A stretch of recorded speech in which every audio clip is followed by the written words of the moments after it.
Welcome to Historical Happy Hour, the podcast that explores new and exciting historical fiction novels. I'm your host, Jane Healy, and in today's episode, we welcome the lovely New York Times bestselling author Helen Simonson to discuss her latest novel, The Hazelbourne Ladies Motorcycle and Flying Club, which just released May 7th. Welcome, Helen. Thank you for coming on. Thank you for having me. I'm delighted to be here. Yeah, so great. So I'm going to give a brief intro about Helen. I think a lot of you, I've heard from you already that you know her books. Helen Simonson was born in England and spent her teenage years in a small village in East Sussex. A graduate of the London School of Economics, she lives in the United States and is a dual citizen and proud New Yorker. Married with 2 sons, she is the New York Times bestselling author of Major Pettigrew's Last Stand and The Summer Before the War. Again, welcome, and I'm going to dive right into questions. This is her latest, the Hazelbourne Motorcycle and Flying Club. And Yes, I love this book. It was charming and felt timeless. And talk about the overall premise of the story. It takes place just after World War I in the summer of 1919 and in a seaside resort town.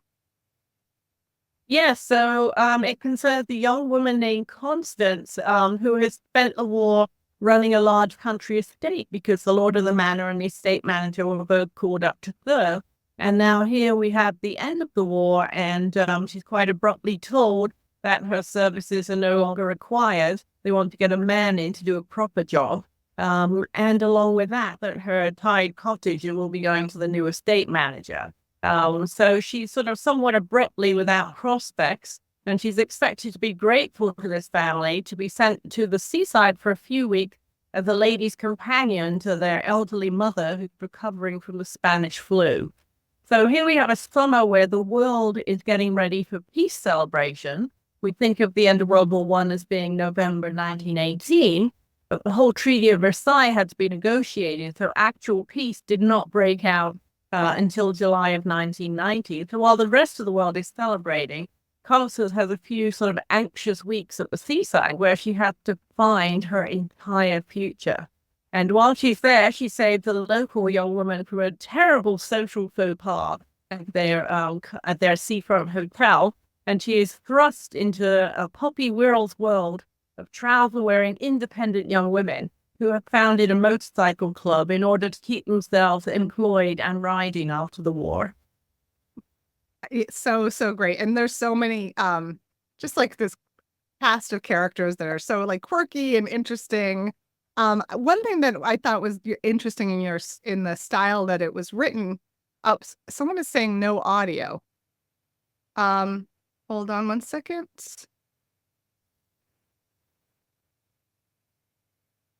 You can hear me, Helen. Yes. Yeah. Yeah. I can hear. Oh, okay. Other people can hear. All right. So that was a one thing. Thank you for letting me know. I was pissed. We got tech issues in the past. So Mary, I hope you can figure out the audio. So this novel, the main point of view is Constance, but then you also have 2 other points of view at times. One is Harris Worrell, a disabled veteran of the war and brother of Poppy, who befriends Constance, and then Klaus Zieger, a German waiter at the resort, and both are dealing with their personal traumas and situations in the aftermath of the war. Why their perspectives as well? Like, why did you choose their perspectives as well? Well, Harris is the World War I flying ace. He was shot down and lost the lower part of his left leg. And so he's dealing with sort of a certain amount of trauma from the war and also being disabled.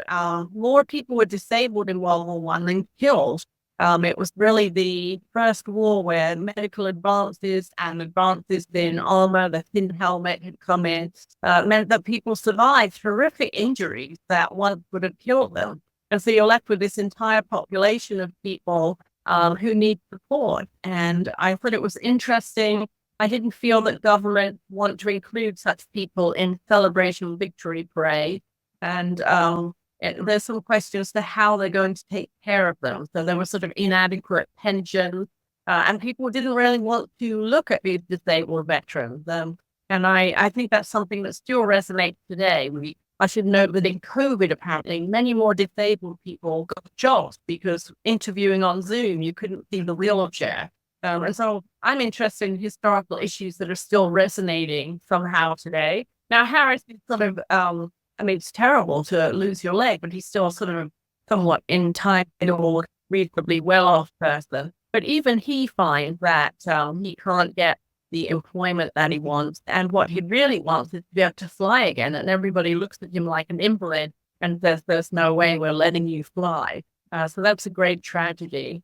And then finally, Klaus Seeger, the waiter, sort of represents the lower classes and also represents, well, actually, he's a naturalized British citizen, but in the war, he was treated as a German, sent away to an internment camp. He had to sort of talk his way out of that, was not allowed to live near the coast because of his German origins, and sort of struggled to survive in London. So again, he's representing, all those people who in many wars get treated as the enemy when they're not.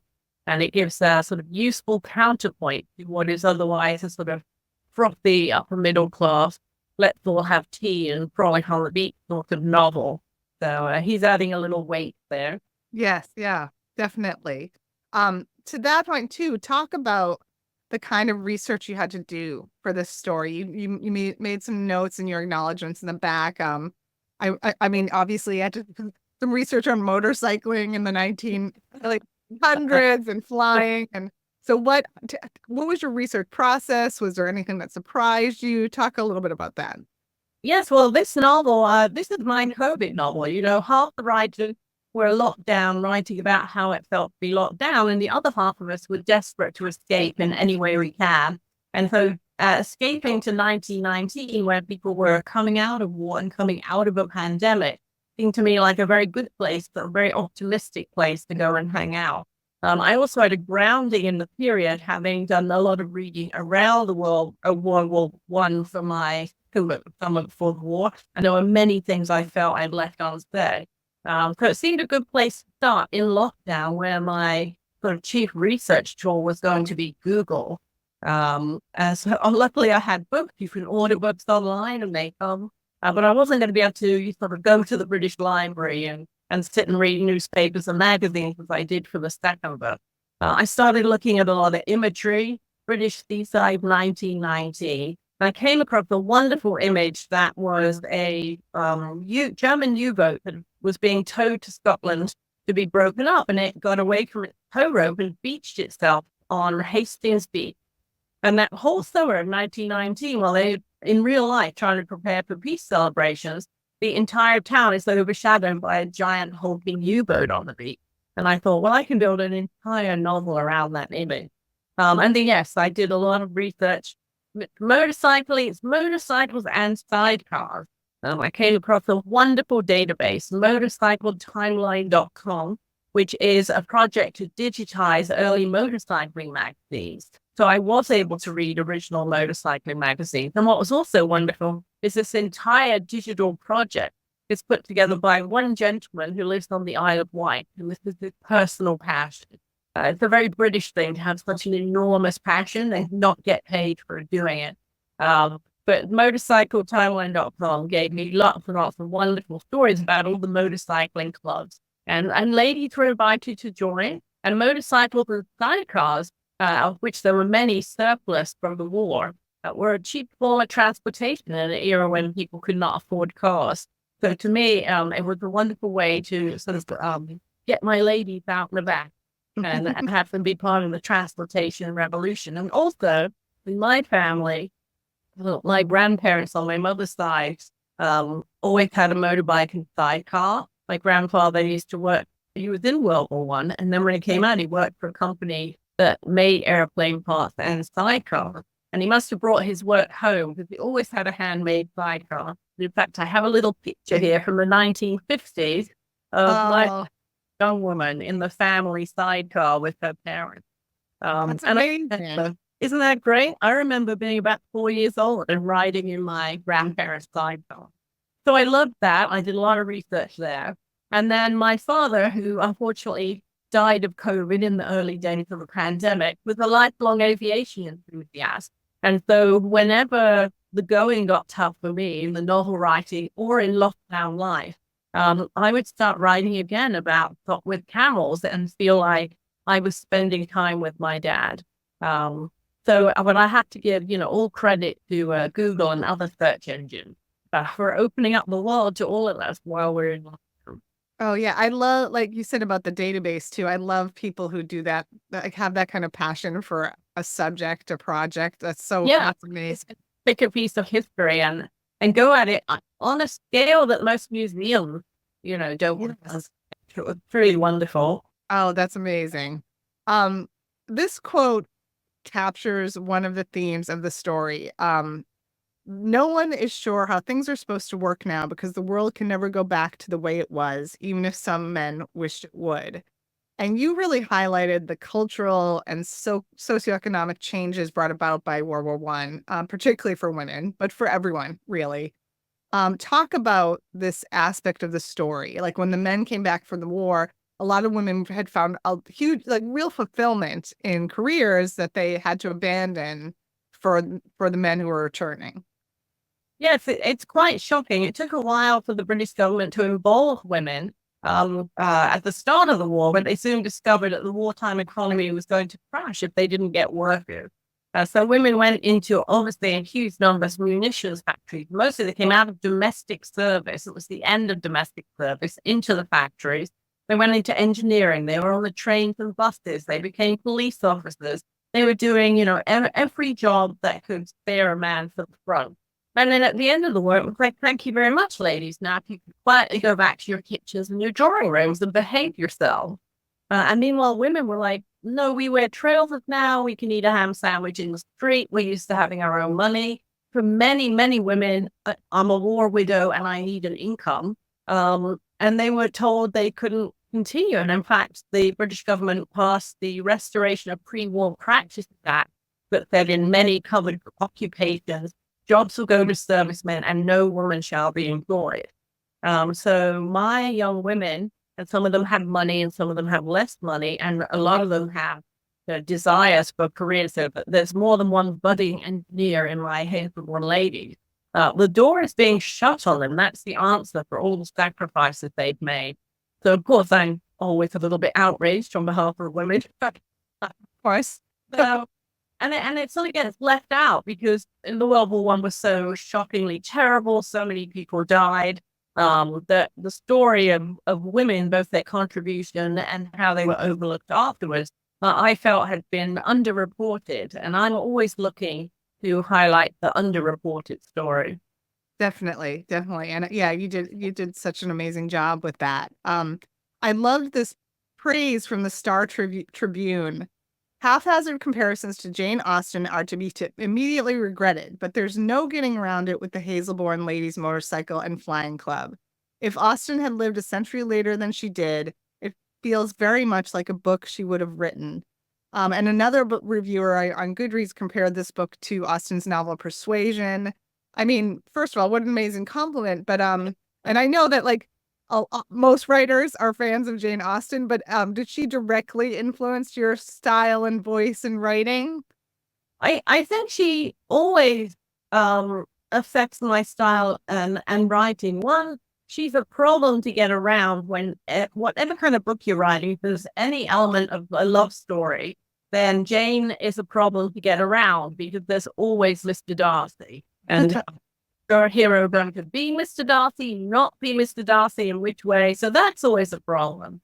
And what was really funny about Jane Austen is, as I certainly read her in high school and I was very diligent about it, I thought I understood it. But I went back to reading her sort of around age 30 and realized that she was really like Bridget Jones' Diary, only better. She's absolutely hilarious. Hilarious.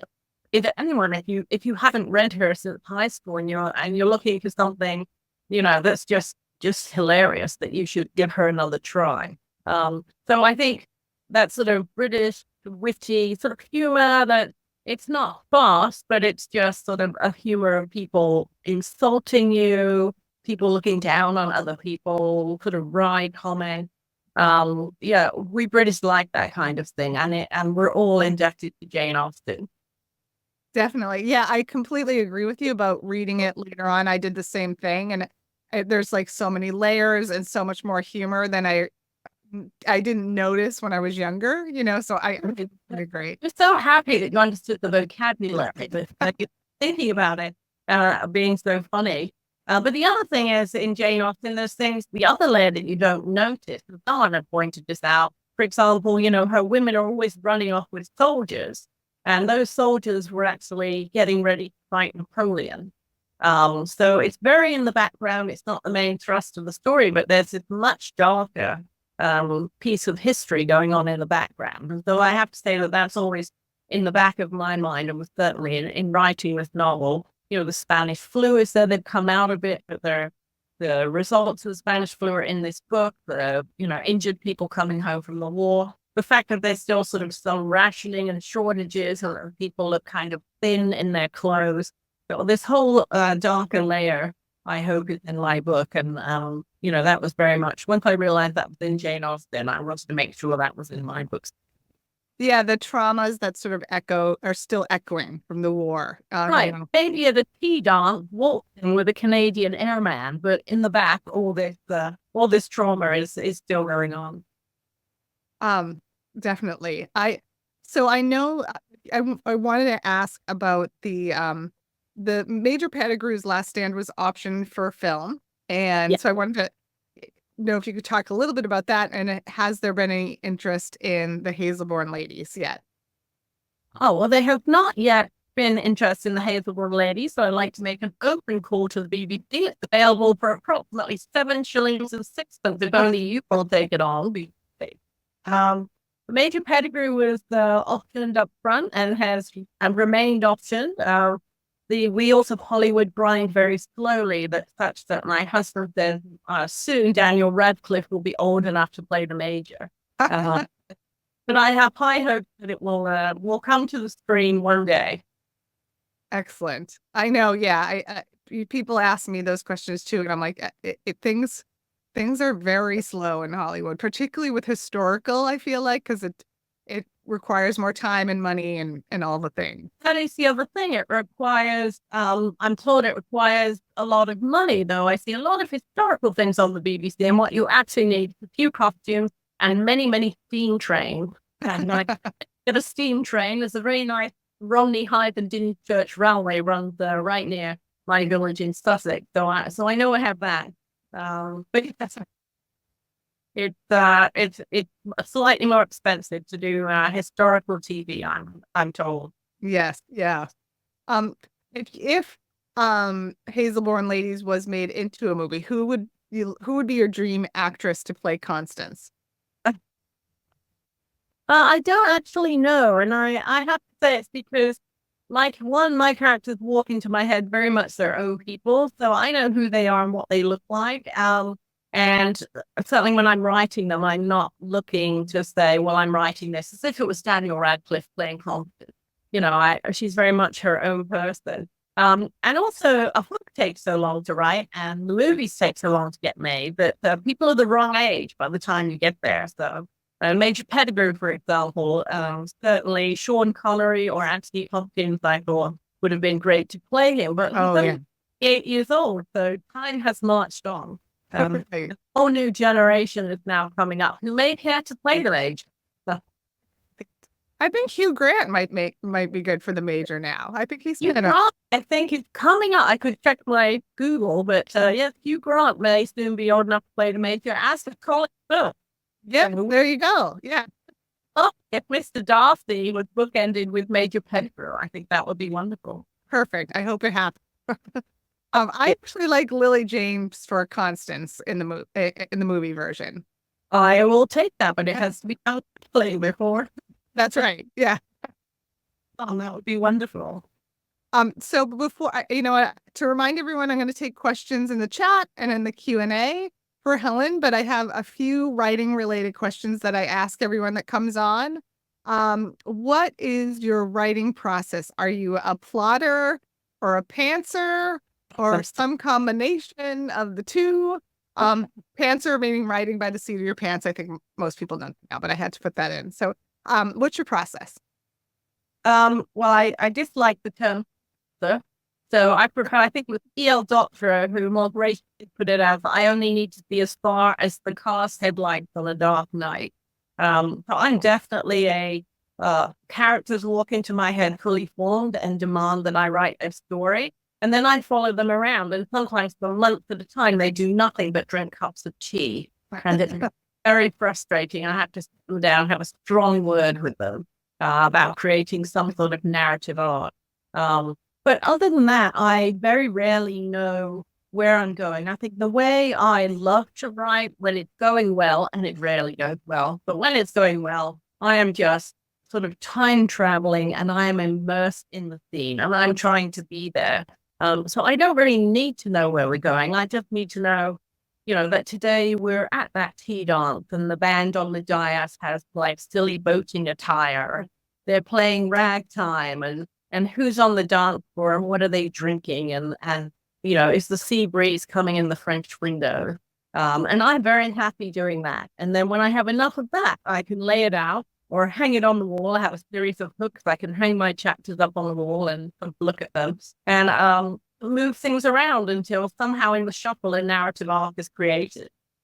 Amazing. Yeah, you have a very cinematic, the way you just described that scene. I remember that scene well, like very cinematic way of writing, and it sounds like that's kind of how it comes through. Like when you're right. I mean, some authors say that they don't think that way, like the movie in their mind, but it sounds like that's kind of the way you are. It definitely is. If I could, and I come from, Rye in East Sussex, it's a 14th century town on a hill. When I go home and I walk the cobbled streets and no one's looking, I'm putting my hand on the worn brick wall, the wattle and daub wall of a timber frame house. And I'm sort of willing history to come alive around me. I sort of feel very deeply that connection, certainly to Sussex, and I think to history, which is why I've sort of fallen off into doing historical fiction versus the contemporary major Pettigrew. You just stand on a cobbled street and look at these black and white timber frame houses and imagine all the women who have walked this street before me. I find utterly fascinating. So yeah, I'm trying to I'm a Doctor Who fan. I'm trying to put myself in the TARDIS and go back in time and really enjoy being there. Yeah. There's so many fascinating stories, and I am also a Doctor Who fan. I know what you're saying. To that point too, this was told from Constance was kind of the main perspective, but then you had the two other points of view. Was this always part of the plan as you wrote, or did that come along in the process? I think my second book, Song for the War, and this book both had like three perspectives. Major Pettigrew, and I think it's something to do with why it's so popular, but I haven't figured out why. That book was entirely from the Major's point of view. And I would, at some point, I would like to get back to doing that. It's an incredibly difficult way to write because you realize that you can only see what your protagonist can see. And there were many scenes in that first book that I would write with the Major there in the room and then say, well, that's just, the Major would never be in that room. And I would have to start again and get rid of the whole scene. So I feel a little bit in both books like I sort of reluctantly brought in other perspectives so that I could get into other corners of the story. And certainly it's a way to expand your view and expand the reader experience. So in both books, I think it turned out really well. But I'm always nervous in case, there's those books where it's Jim's point of view and it's Pam's point of view and then the blind newspaper man on the corner's point of view and on we go. I like to be rigorous in how I write. So definitely, I don't think you'd ever see more than 3 points of view in a book from me. Yeah, and I have to tell you, I'm always curious to see how people structure books and points of view, and you did it in a very seamless way, and I think you made it look easy when it's very difficult to do. It's very hard. You look carefully, and I think I went through it rigorously. I can't be completely sure. There are scenes, certainly, when everybody's flying stock with camels, where it was in Harris's head. Now it's in Constance's head. Now it's in Harris's head. Wait, is it still in Harris's head? And I have to go back through and make sure it's all she said, she thought, she wondered, because otherwise you sort of drift into omniscient narrator. I also don't want to do, I think, to be very close third person and to be in somebody's head helps put myself and put the reader in the scene. So I'm very, very concerned to stay very close and be looking over my character's shoulders at all times. Completely agree. Yeah, I totally agree. Talk a little bit about fact versus fiction in your storytelling, and how do you balance the two? And are there any strict rules you have? Well, I am very fond and have been since my teen years. I'm very fond of a good Regency romance, and Georgette Heyer would be my, absolute. She's the greatest Regency writer ever. And what I loved about her is the books are fully frothy and Bridgerton like. And on the other hand, she was always known as an impeccable historian. Such that I believe at Oxford and Cambridge at some points they were using her descriptions of the Battle of Waterloo because it was so accurate. So in my dreams, people say, "Oh, Helen Simonson is such an impeccable historian," but really, I'm sort of a completely sloppy historian. I do try to get my facts right, but you will notice in this book that most of the places in this book are fictional. The fictional town, the fictional state of Penistone up on the hill. Because otherwise I found certainly my second book, which was set in the real town of Rye, I spent years writing it, terrified of all the little ladies who would write to me and say, "No, the post box is on the left corner after the church, not the right corner." And that would be fine. But then they say, "You are obviously completely illiterate and should be allowed to write." Oh, I know from experience that you would get those emails. Oh, Helen, I'm sorry, you're delaying a little bit. Those emails, and some people. I'll try to hold very still. I think. Yeah, I don't know. And I apologize to people who I keep blurring tonight. I'm having some camera issue, but oh, that's better. Your audio was a little bit delayed, but I think we're back now. Okay, are we back? I think so. I was saying that I like to have a healthy dose of fictionalization because as a writer, that gives me the freedom to write. I get very caught up in the fear that I will get things wrong. On a serious level, I don't want to get things wrong. And as a fiction writer, you are making leaps. Yes. You're not doing a historical non-fiction account of the Treaty of Versailles. And you want to be able to take those leaps to really that's what creates the time travel versus just a historical account. So I try to get marshal all my facts and then put in as much fictionalization as possible. Yes, and I think that's you described that fear. I think that's true too for me. Like, and a lot of historical fiction writers, like, you don't want to be called out for getting something wrong, but at the same time, like, it's fiction. It's a creative medium to entertain. And of course, there's some educational aspects of it, but you want to surprise and delight and entertain readers too. And that's a whole different animal than the historical side of it. I'm sure you know too, right? You marshal all these facts, you put them in, and then in the editing process, you spend most of your time taking them out. Nobody wants to know how smart you are and how many facts you've accumulated if it gets in the way of the ripping good yarn. So I spend half my time taking out extraneous details on sort of the whalebone inserts in a collar or the horn buttons versus the mother of pearl buttons, because we don't really need it, even though it's fascinating to me. That's right. I know. I go through the same thing. Like totally nerdville, go down like few paragraphs about some obscure detail, and my editors are like, nobody cares. And I'm interested too, certainly in this book and my second book. I know everything there is to know about the water and sewer in the historic Rye. And when indoor plumbing was introduced, I'm fascinated, and nobody ever goes to the bathroom in a book.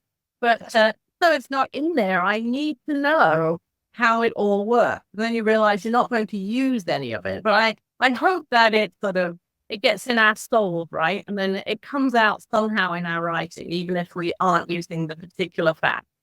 I completely agree. Yes, because you just know that world so well. I think Yeah. that serves the Yeah, story. yeah, budget hearing it. Right. So I know we have some aspiring authors in the audience. What is the best advice you can give them about writing and getting published, which I realize are two different things? Completely different things. And of course, we really don't want to have to do the writing. We just want to get published. I would say I suffered from that for many years and probably still suffer from that feeling today. It's like I wish my next novel was already written. Very nice to see it in print. When I was really struggling all the way back with my first novel, I found another author's wonderful website. His name is Timothy Hallinan.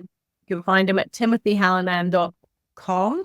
And he's actually a noir writer, and he wrote a whole series of books set in Thailand. They're sort of detectives and gangsters, and not at all what you would think I would like. But I happen to love his books. He's very funny. But on his website, he has a whole thing on how to write a novel. He's got like 10 chapters there. And I would go back to his advice again and again, even though the 10 chapters of advice really amount to, is your bottom in the desk chair and are you typing? Everything else is sort of moot. There's no point sitting there wondering if you have the talent or worrying that you don't have those nepotism connections in the publishing world. All that matters is that you get a manuscript completed to the very best of your ability, and preferably using your own original voice. You know, I wasted a lot of time trying to be Chekhov. And when I told my agent that I wanted to be Chekhov, she fell off her chair laughing and said, "You have no chance of ever being Chekhov." You know, you have to be willing to believe in yourself. Because there are so many books out there, and what you have going for you is your original voice. You know, what else do you have? But again, if you're not in the chair and you're not typing, then you're not going to be a writer. If you are in the chair and typing and getting those wonderful rejection letters, dear writer, not this time, but do try us again, then you're a writer. Yes, that's all excellent advice. My agent always says, "Butt in chair" is like the most important thing. I should get that put on a bronze neck plaque, right? Butt in chair. And then publishing, you really just have to publishing. If there's not some secret cabal of people whose parents were famous writers, you really can get published. And I found that agents are always looking for new material. But as we all know, J.K. Rowling had to go to 60 agents, 59 agents who are really kicking themselves now that they didn't pay more attention. And agents have a lot of manuscripts to wade through, but good writing will find a home is the advice that I was given in my MFA program way back when. And I do believe in that. And also, whether you get published or not, I don't believe anything we do to improve our writing is wasted. I think it's a wonderful art. It's just like painting or knitting, it's a craft, and you should try to enjoy doing it for the sake of the craft, and good things will come.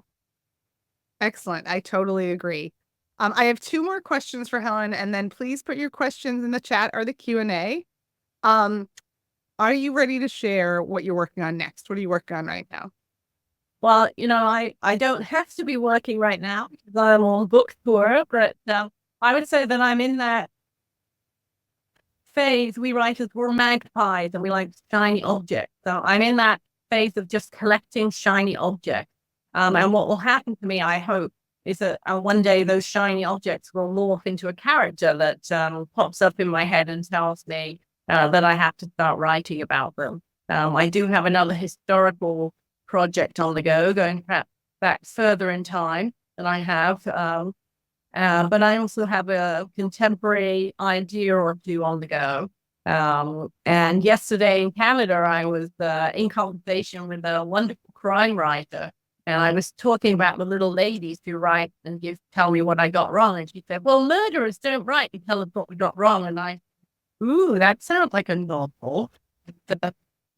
I may take that. I may take that up and see where that goes too. So it's an exciting time. But for my last two books, I was really sort of caught up in the book tour and the 5.5 minutes minor fame that comes with being on tour. And this time in the third book, I find myself finally sort of really eager to be back. And I'm already noodling around, writing some impressionistic scenes. And as I say, waiting for something to coalesce. Excellent. And how best can readers stay in touch with you? And do you Zoom with book clubs? Oh, I invite readers to stay in touch with me. I'm on Facebook and I'm barely on Instagram. I am over 30. I do find it difficult, but I am there. But also I have a website, helensimonson.com. My personal email is on that website. And I am more than happy and I love to communicate with my readers directly. I'm totally open to Zooming book clubs. I have one tomorrow night, in fact. So, yes, sign me up. Give me a couple of dates. I'll be glad to drop in. So great. Okay, so I'm looking through. We've got some questions here.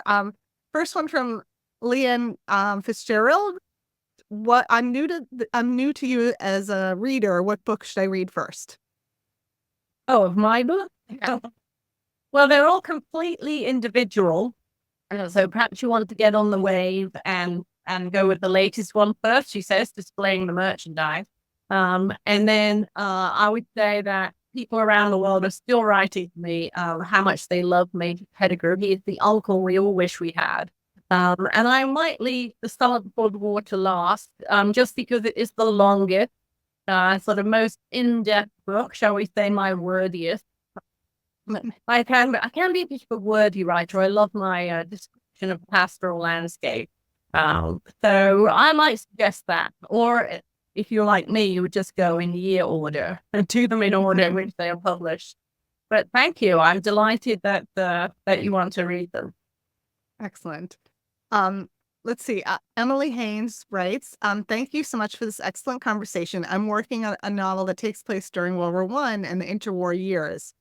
My protagonist is a woman artist who, like Helen's, experienced both trauma and independence during the war. Can you share some sources you turn to understand the psychology of women coming out of World War I? Thank you again. And I'm hoping to get your book at the library soon.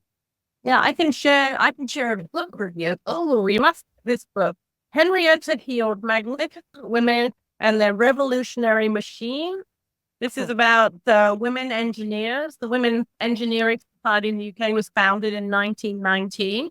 And this book goes up through the 30s. And I wasn't able to use most of it. But there are motorcycle racers, car racers, and of course, aviatrixes of all kinds. I'm especially fascinated, a woman called Tilly Schilling, and she doesn't make it into my book. She's slightly later. Her name makes it in. She was an engineer. And then she got married and she wasn't allowed to be an engineer because she's married. And World War II came. They really needed her because she's quite brilliant. And so they said, well, we will employ you, though you're a married woman, but we still can't employ you as an engineer. So we'll employ you as a secretary and pay you as a secretary. And you'll be in the drawing office with the men. And we'll just put a typewriter on your desk. So this woman endures these indignities, and she saved the Spitfire program. Spitfire engines were conking out whenever they dove, and she created a small washer that inhibited the flow of the petrol and literally saved the Spitfire program and possibly Great Britain. And what thanks did she get from her male colleagues for this? They called her amazing invention Miss Schilling's Orifice. Oh my gosh, that's an unbelievable story. Unbelievable, right? Unbelievable. With these sort of women. And then I don't feel, I'm not the person to write a novel about Bessie Coleman, the black aviatrix, came from being a laundress in the rural South that persuaded a newspaper man in Chicago, sent her to Paris to learn to fly. But these women are doing extraordinary things. So I would definitely check out the Henrietta Heald book. And then I would just start, pick what you're interested in. Or for me, it was flying and motorcycles. And then start looking on the internet for, what did women do and put in your ears. And that you'll be awash in resources to pursue. There are endless stories in this time period. The women were sort of front and center in all the technology changes of the interwar years. Absolutely. And I want speaking of research too, one tool that I've started using is Perplexity AI, which is an AI tool for research that's kind of like Google on steroids. So and there's a free Write version. that down. Yeah, it was really helpful with my last novel. It just kind of lays out and pulls sources. The thing I like about it too is it shows you where all the actual sources are, so you can know if they're legitimate or not. It's not just a summary. It shows you multiple sources and where they're from and their origins. So Perplexity AI, I definitely recommend as a research tool too. And I recommend that you write down, perhaps in longhand, all your resources as you find them. Because what I found was I finished my novel and my publishers were like, could you put together sort of a bibliography in case, and it was like, where did I get that amazing story of the U-boat? And it would take for you to track it down. So again, writers are not historians. We're notoriously flaky. And I'm always sort of chasing down and trying to find my resources once I've used them. And sometimes it's like, was that really a historical thing or did I just make that up? And I often have no idea. So write it down. That's excellent advice. I am guilty of that as well. So here's another one from Donna Farron. Helen spoke about going into the scene to write. When writing from different characters' voices, do you revisit the scenes from different characters' points of view? Well, this is really interesting. I was just reading a book. I think it's upstairs, so I may get the author's name wrong. I think it's David Nichols. It's called You Are Here, and it's about a couple. Well, they're not really a couple. They're getting to know each other, hiking across England on the coast-to-coast trails. Very funny book. And it's from two points of view. And in that book, the points of view cross. So one chapter finishes the ladies crossing a stile, something happens, and then the next chapter picks up from the man's point of view, and he's crossing the stile, and you're seeing this interaction from 2 points of view. I don't do that. I use different characters to move the story forward. So I'm definitely I end, and now 2 minutes later, maybe someone else picks up the story. So I'm using characters to illuminate different scenes and to make sure that I can, being close third person, that I can reach into scenes. As I said from doing Major Pettigrew, if you're in one person's head, there are scenes you just cannot get into. You can't go into the men's bathroom. If you're only in Constance's head, not that I what am I saying? You can't go into the snug bar with the gentleman if you're only in Constance's head. So I'm more using my character to expand where I can go. Excellent. One more question, because we're getting up to 7:45, from Patricia from Old Greenwich. Helen, I just started the ladies today and only put it down to attend this webinar. I'm hooked. I also love the cover. I know most authors don't have much say on the artwork. What was your involvement with the cover? I usually ask this question, so thank you. Can I just say, I love the cover. I've been very happy with all my covers. From Major Pettigrew, it's sort of we established, it came in and my husband was like, ooh, it looks like a Somerset Maugham book. And I'm like, yes, that's exactly what I'm going for. And so this too is a wonderful vintage cover. And we have wonderful designers, but they're kind enough to send it by me for my opinion. We did, I would say, lots of different colorways. And a lot of them ended up looking like a Tintin novel. It's really funny. You put orange type and suddenly it's tinted. But this is truly, and it's put together. It's not a real image. It's several vintage images sort of put together. But I just love it. And certainly as we're coming up to summer, I think, every beach bag and beach towel that this goes perfectly with. So I absolutely love it. And I'm grateful. But I should tell you that the honest truth is with the first book, Major Pettigrew, I didn't have much to say. And my agent is like, they'll ask you what you think and you should nod your head and say it's lovely. And then with the second book, since the first one had done so well, I found that they were much more likely to be interested in what I had to say. But, I'm a writer. I'm not a designer. And so I really try not to step on toes. And I've been very grateful for what the designers have done for me. Yeah, I love the cover. And it's funny, covers are so hard. And I remember getting I think it was from your publicist, getting the email and seeing this cover, and it definitely pops. Like compared to some other covers I've seen. And I think I don't know if it's the font, the artwork, it's beautiful. Really well done. I feel like they've given me my own look. It's a very vintage look. All three books, I could pull them off my shelf. All three books have a very vintage look cover, which means that I'm not suffering from some books. They're going through whatever is the latest hot cover style of the season. So I've watched over the last 15 years or so, it's like how the cover styles change. Oh, yeah. I feel that I'm not in any of those fads. That I've been very lucky that my publishers that we found a style for me, and so my covers are gonna look like me. Yes, your brand, it totally works. Definitely. This was delightful. Thank you so much for taking time out of your very busy tour schedule to come on Historical Happy Hour. I will send you the comments, the webinar chat comments, because there's so many lovely comments from readers and fans for you. And now I know you've made some new fans tonight as well.